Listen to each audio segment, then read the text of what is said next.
এলাকা নিয়ে যাচ্ছে। খাওয়ার উপায় নেই, কারেন্ট নেই বলে খাওয়ার উপায় নেই, গল্প ইচ্ছা আমার।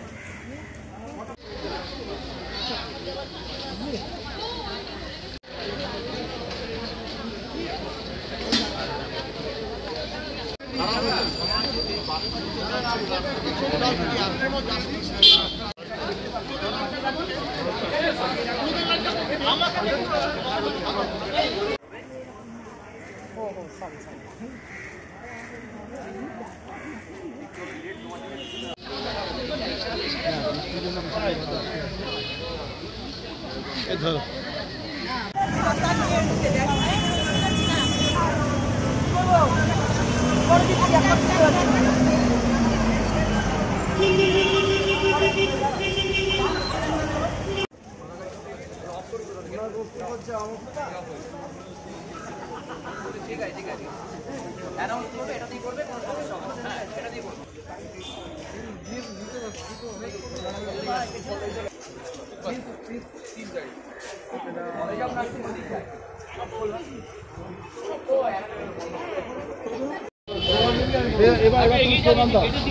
এখানে স্লোগান দিচ্ছে।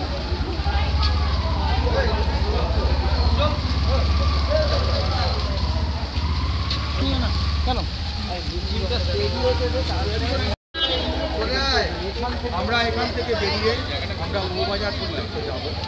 বউবাজার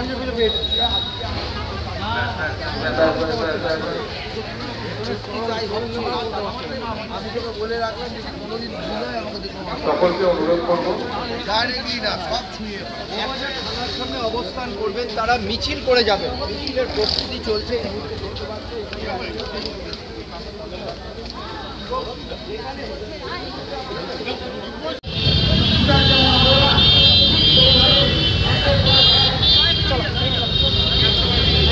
সমন ধরানো হচ্ছে, থানায় হাজিরা দেওয়ার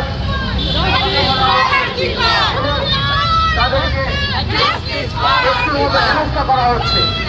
আজকে মানুষ কোনটা ডক্টর সুবর্ণ গোস্বামী, ডক্টর পরিচয় পান্ডাকে আজ ডেকে পাঠিয়েছে বউবাজার থানা, সমন পাঠিয়েছে।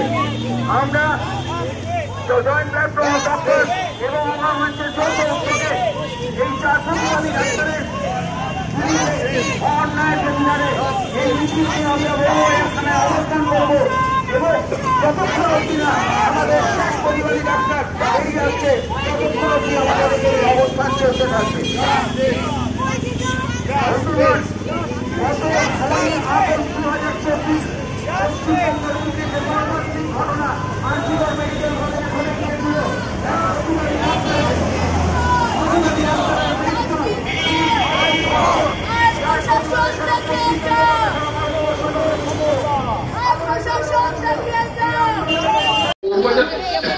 থানাতে আমাদের চার প্রতিবাদী চিকিৎসক অধ্যাপক মনোজ গুপ্তা, ডক্টর সুবর্ণ গোস্বামী, ডক্টর দেবাশিস হালদার এবং ডক্টর পরিচয় পান্ডাকে ডেকে পাঠানো হয়েছে। তারা অলরেডি গেছেন থানায়।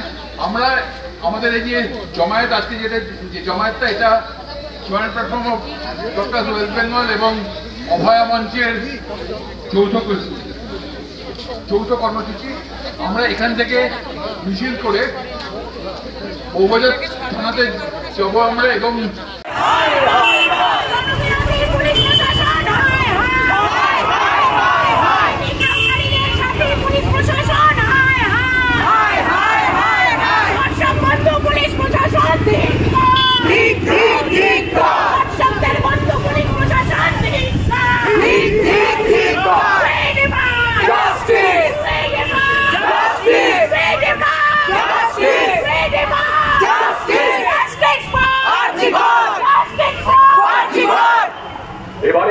একজন সিনিয়র সিটিজেন আমি এবং অভয়া মঞ্চ, তাদের সাথে অসংখ্য নাগরিক যারা এসেছেন আমাদের সঙ্গে থাকার জন্য, আপনাদেরকে আমার পক্ষ থেকে, আমার সংগঠনের পক্ষ থেকে অসংখ্য ধন্যবাদ, অভিনন্দন এবং কৃতজ্ঞতা। এবং একই সঙ্গে আমরা কৃতজ্ঞতা জানাতে চাই, আপনারা দেখতে পাচ্ছেন আমাদের সঙ্গে অ্যাডভোকেটদের মানে প্রতিবাদী অ্যাডভোকেট। আমাদের ধারণা অনেক সময় অনেক রকম থাকে যে আইনের লড়াই লড়তে গেলে তারা যেভাবে দিনের পর দিন এই গোটা 1 বছর তারা আইনি সহায়তা দিয়ে গেছে, সেটা শুধু নয়, এক একজনকে যখন সেই আপনি হেনস্থা বলুন, ভয় দেখানো বলুন, বিব্রত করা বলুন, সিনিয়র ডাক্তার বলুন, জুনিয়র ডাক্তার বলুন, সাধারণ প্রতিবাদী মানুষ বলুন, যখন ওই গাড়ি মানে চালানোর জন্য ড্রাইভারদের ডেকে পাঠিয়েছিল, কলকাতার রাস্তায় সাইকেল চালানোর জন্য যখন ওই ঠাকুরপুকুর থানা ডেকে পাঠিয়েছিল, তখনও কিন্তু এই অ্যাডভোকেটদের টিম তারা কিন্তু সঙ্গে ছিল। ফলে তাদেরকেও আমার পক্ষ থেকে, ব্যক্তিগত পক্ষ থেকে এবং অভয়া মঞ্চ জয়েন্ট প্ল্যাটফর্ম অফ ডক্টর তাদের পক্ষ থেকে আমরা ধন্যবাদ, অভিনন্দন এবং কৃতজ্ঞতা জানাই। এরপর বারবার এই যে ডেকে পাঠানো হচ্ছে, বিভিন্ন কাজে আপনারা ব্যস্ত থাকেন, তারপরেই যে হ্যারাসমেন্ট, কি বলবেন আজকে আবার অভিযোগ প্রতিবাদ জানাচ্ছে? প্রশাসন কোথাও একটা এই যে জাস্টিস শব্দটাকে তাদের কাছে কোথাও একটা অস্বস্তির কারণ। তারা কোথাও এই শব্দটাকে পছন্দ করে না খুব স্বাভাবিক কারণেই। কারণ জাস্টিস আমরা যে কারণে চাইছি, আরজি করের বাংলার মেয়ের উপর যে নৃশংস আক্রমণ এবং হত্যাকাণ্ড, এবং তারপরে বাংলার 100টার বেশি মেয়ের উপরে যে হত্যাকাণ্ড সংঘটিত হয়েছে, আক্রমণ হয়েছে, এই সমস্ত জায়গায় প্রশাসনিক এবং রাজনৈতিক মদতপুষ্ট দুর্নীতি চক্র, দুর্বৃত্তরা তারা হচ্ছে যে এই অপরাধের পরিবেশ তৈরি করেছে, এই রকম একটা অভিযোগ বারবার এসছে। এবং সেখানে রাজ্যের পুলিশ বলুন বা কেন্দ্রীয় তদন্তকারী সংস্থা বলুন, কেউই আমাদেরকে বিচার দিয়েছেন বলে আমরা মনে করছি না। এবং রাজ্যের প্রশাসন যেহেতু এই দুর্নীতি চক্রটা প্রশাসনিক এবং রাজ্যের রাজনৈতিক মদত পায়, প্রশ্রয় পায়, স্বাভাবিকভাবেই আজকে আন্দোলনে যারা ছিল সাধারণ মানুষ তাকেও হেনস্থা করেছে, চিকিৎসকদেরও নিয়মিত হেনস্থা করছে। এবং আজকেও এই শেষ 2 সপ্তাহ ধরে যেভাবে সিনিয়র জুনিয়র চিকিৎসকদের দিনের পর দিন ডেকে পাঠানো হচ্ছে, আমরা প্রশাসনের এই ভূমিকাকে ধিক্কার জানাচ্ছি, আমরা নিন্দা জানাচ্ছি।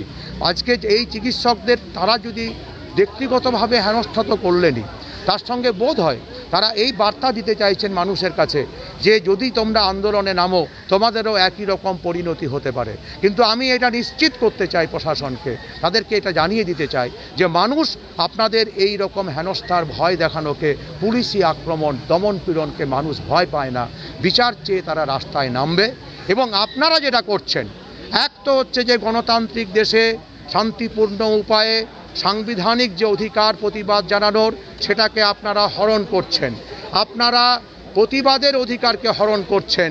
আপনাদের যেটা দায়িত্ব ছিল আমাদের রাজ্যের মহিলা, প্রান্তিক লিঙ্গের মানুষ, সাধারণ মানুষের জীবন, তাদের জীবিকাকে সুরক্ষিত করার, যেটা সংবিধান আপনাদেরকে এই কাজটা করতে বলেছিল, সেই কাজটা আপনারা করছেন না। আপনারা প্রতিবাদকারীদের উপরে আক্রমণ নামিয়ে আনছেন। এবং তার সঙ্গে আজকে চিকিৎসকদের যদি আপনারা দিনের পর দিন এভাবে থানায় ডেকে পাঠান, এই চিকিৎসকরা এই সময়টার মধ্যে তারা হচ্ছে যে রোগীর পরিষেবা দিতে পারতেন সরকারি বা বেসরকারি স্তরে। আজকে সাধারণ মানুষকে এই সমস্ত চিকিৎসকদের পরিষেবা থেকেও আমাদের রাজ্যের প্রশাসন বঞ্চিত করতে চাইছে।